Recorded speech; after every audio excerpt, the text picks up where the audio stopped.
Ladies, gentlemen, friends and colleagues, let me begin by thanking Professor Cogburn and Professor Kempin Reuter for their presentations. And from what I know of their work, I am sure that they highlighted the marginalized faced by persons with disabilities in global decision-making bodies, both on a participatory and thematic level. And I'm also sure that they noted that this reality is currently evolving with ever-building momentum, and in the Division for Social Policy and Development of the United Nations Department of Economic and Social Affairs, we agree that marginalization can be understood in different ways and can involve a range of exclusionary and discriminatory practices. However, in the context of global governance and the work of the United Nations, it is clear that persons with disabilities and the issues they champion are no longer relegated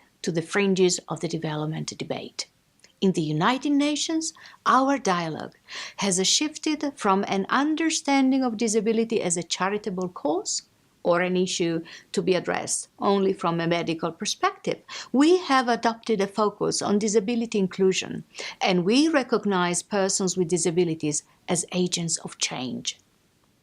With its entry into force in 2008, the Convention on the Rights of Persons with Disabilities laid concrete legal grounds for empowering persons with disabilities through ICT and universal accessibility, so as to enhance their participation in all aspects of life, including global governance.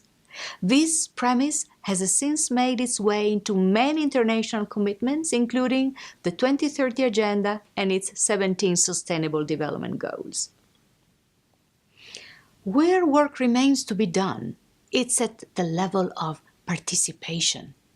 In issues directly related to persons with disabilities and the realization of their specific accessibility rights, their participation is well championed. But what we need to achieve is the mainstreaming of disability as a natural consideration in all issues of development, and to mainstream the disability perspective and participation of persons with disabilities in this regard. From a conceptual perspective, the recently adopted international agreements have shown that we are almost there. But from a participatory and logistical perspective, we still have a way to go. The creative use of pluralistic media is critical in helping to support the transition towards an inclusive and disabled-friendly UN environment. It can help organizations like the UN to overcome taboos, stereotypes, and prejudices, and allow change necessary to enable accessibility, mobility, communication, and universal design. To enhance the participation of persons with disabilities in global governance, well, it also requires us to work together. Cooperation and multi-stakeholder participation among governments, the United Nations, academic institutions such as IDPP, the civil society, organizations of various natures, and the private sector must continue to empower persons with disabilities and make their voice heard, and persons with disabilities empower others and have their voice heard. So we in the SPD can agree that to bring this inclusive approach within the UN system would require a reassessment in the way that meetings and negotiations are organized and serviced. It would require moving beyond accommodating persons with disabilities where we think they should be heard, to ensuring their ability to participate in all fora.